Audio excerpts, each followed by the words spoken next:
जी sir, बहुत-बहुत शुक्रिया sir. मैं आनंद जी आपके पास आऊँगा। आपने डॉक्टर साहू जी की बात सुनी और ना सिर्फ़ इंस्टीट्यूशनल इंटीग्रिटी की बात की उन्होंने और पूरे नेशन की जो इंटीग्रिटी उसकी बात भी की, कैसे राष्ट्रपति भवन की जो अपॉइंटमेंट्स हैं, उनको भी कैंसल किया गया पीएमओ के द्वारा, जो कि सोर्सेज़ बताते हैं अखबारों के द्वारा।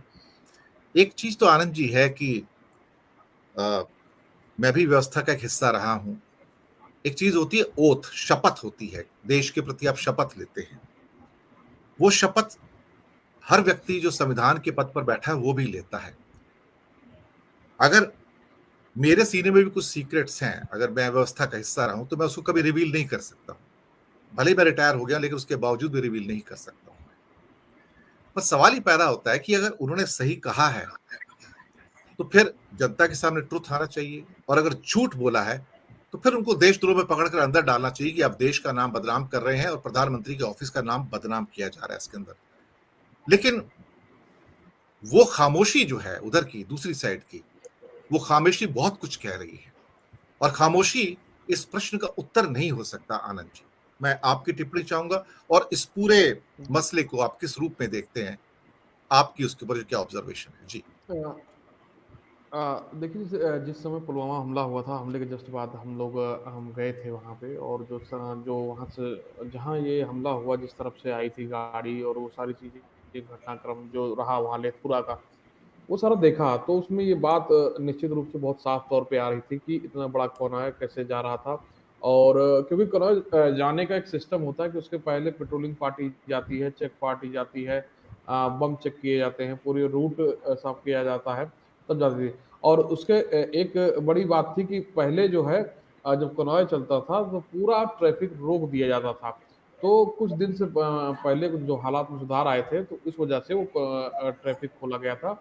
और निश्चित रूप से हमारी कमजोरियों का जो फ़ायदा ऐसे कंडीशन में जो देश विरोधी लोग हैं, वो उठाने का प्रयास करते हैं। ये तो घटनाक्रम की बात रही।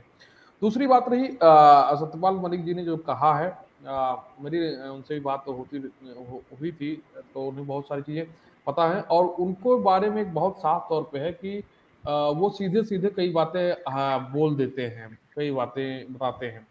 तो ये जो और वो बातें निश्चित रूप से बहुत हद तक अभी तो कोई ऐसी बात नहीं आई है, जो उनकी बातें गलत साबित हों। चाहे वो अंबानी का मसला रहा हो, वहाँ पे उन्होंने जो बोला कि प्रधानमंत्री के, और उन्होंने बताया कि हमने प्रधानमंत्री जी को भी बताया था कि ऐसे लोग आए थे और ये प्रोजेक्ट है। चाहे वो वहाँ के राजनीतिक नियुक्ति जो जेके बैंक में हुई थी, फारूक अब्दुल्ला और ये सब जो भी लोग रहे, नाम लिया उन्होंने। तो इसी बहुत बोल्ड तरीके से वो अपनी बात कहते रहे हैं। अगर उनको कहे कि उनको पद का लालच है, तो मुझे नहीं लगता है कि पद और कद के लिए हो, क्योंकि वो बहुत सारी चीज़ें उनके पास। आपकी आवाज़ नहीं आ रही है। आनंद जी, आवाज़ नहीं आ रही है। आ रही सर? अब आई हाँ, अब आई हाँ। अब आ रही है सर? हाँ, clear clear sir. Yes sir. हाँ, तो मैं ये कह रहा था कि सत्यपाल मलिक जी के बारे में जो बहुत साफ तौर पे बात है कि वो बातें जो कहते हैं वो खुल के कहते हैं, चाहे मंच कोई भी हो। दूसरी बात आपने कही कि भारत संविधान के प्रति शपथ लेते हैं और यही वो शपथ है जिसे जिसके कारण सत्यपाल मलिक बोले हैं। वरना पद की शपथ तो सभी लेते हैं और उस पद में कई चीज छुपा रहते हैं और रहते हैं, लेकिन भारत के हित में क्या है और क्यों इस तरह का घटनाक्रम हुआ, किसको जानकारी थी, क्या लूज बोल रहे हैं, अगर ये बात सतपाल मलिक रख रहे हैं, तो ये निश्चित रूप से उसको चेक एंड बैलेंस करने की बात है, उसको उन लूज़ को सही करने की बात है। तो इसमें ऐसी कोई चीज़ सतपाल मलिक जी ने रिवील नहीं कर दी है जो कि नेशनल सिक्योरिटी इंटरेस्ट में बहुत बड़ी बात हो गई हो। उन्होंने कहा कि हाँ, ये पूरा मैकेनिज़्म, पूरा सिस्टम ये बात इस तरह से जानता था और उन्हें जिस तरह से लेना चाहिए था, जिस तरह से रिएक्ट करना चाहिए था, वो रिएक्शन नहीं देखने में मिला और जो उनके लिए आश्चर्यजनक था। उन्होंने एक लाइन बहुत डॉटेड कॉलम में जो कही है कि उससे भी ऐतराज नहीं है। तो it means that they found the something is there. वो पहले प्रकरण की बात कर ही चुके हैं। बाकी सारे रिलेशंस की बात हमेशा आती ही रही है। जम्मू कश्मीर की सिचुएशन की अगर बात करें तो आप ये समझ लीजिए कि वहाँ जो भी लोग हैं वो मतलब जिस भी पार्ट के हैं, चाहे इस पार्ट के हैं, चाहे उस पार्ट के हैं, लड़ाई मतलब पूरी तरह से चलती रहती है। तो उसमें जो लूज़ पोल हैं, वो इस्तेमाल किए जाते हैं, चाहे वो सेना के हों, सिक्योरिटीज़ एजेंसीज़ के हों या फिर ये आतंकियों के हों, जो जहाँ जब जैसे पाता है वैसे रिएक्ट करता है।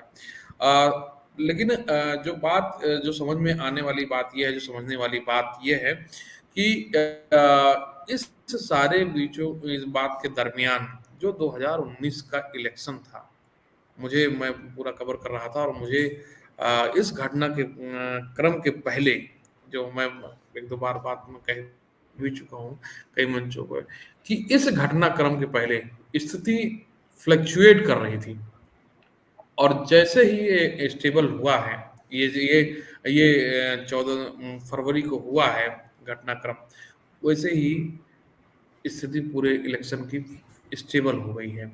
भाजपा के कुछ कागज पत्र जो रिलीज हुए थे, जो गए थे, उसमें बहुत साफ तौर पे देखा गया था कि जिस दिन घटनाक्रम हुआ, उस दिन ये भाजपा कार्यालय से आदेश निकला था कि आप लोग ये सारा कार्यक्रम जो भी है करेंगे, लेकिन भाजपा का चिन्ह नहीं होना चाहिए, चुनावी चिन्ह नहीं होना चाहिए, वो नहीं होना चाहिए।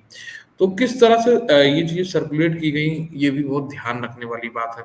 और उसी समय कुछ इज़राइल में घटनाक्रम हो रहा था। उसी समय अगर हम ध्यान दें, तो पाकिस्तान में कुछ अलग तरह के घटनाक्रम हो रहे थे। इज़राइल कुछ अलग तरह से रिएक्ट कर रहा था। तो सारी चीज़ों को अगर मैच करके देखें, तो मुझे लगता है कि ये अलग मैचिंग ऑर्डर में जाएगा, अलग मैचिंग में।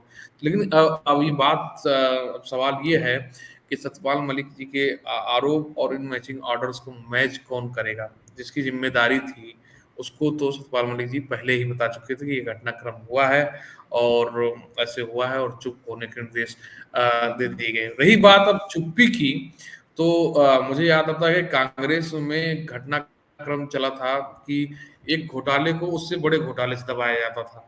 जो उससे बड़ा घोटाला हो उस जो कोई खुले तो उससे बड़ा घोटाला खोल दिया जाए। यहाँ अलग सिस्टम मुझे दिख रहा है, यहाँ कोई बड़ा मैटर हो तो उससे भी बड़ा मैटर ला दीजिए, हट जाए।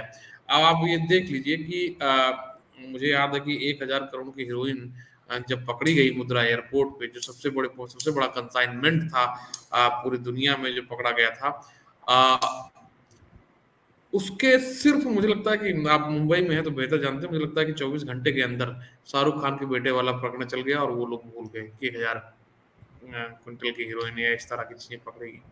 तो इन जो मिसिंग लिंक्स हैं, जिसकी बात सतपाल मलिक जी कर रहे हैं, निश्चित रूप से वो देखने वाली बात है। देखने वाली बात, अब आपको बताऊँ भी, ये भटिंडा में घटनाक्रम हुआ है, अभी ताज़ा घटनाक्रम हुआ है, अभी 4 दिन हो गए हैं, 3-4 दिन।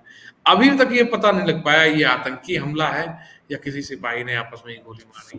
आप इससे जी, बड़ा घटनाक्रम मिसिंग लिंक्स क्या देख सकते हैं। जी, तो ये बेस्ट इन्फॉर्मेशन, मिस इन्फॉर्मेशन और इन्फॉर्मेशन का खेल किस तरह से चल रहा है और कितना कैसे बताया जाना है, वो देखने वाली बात है। तो ये तो सतपाल मलिक हुए, सुब्रमण्यम स्वामी हुए और यशवंत सिन्हा हुए। ये लोग एक्चुअली इनकोटेड बात करते हैं, सीधी बात भी इन्होंने कही है।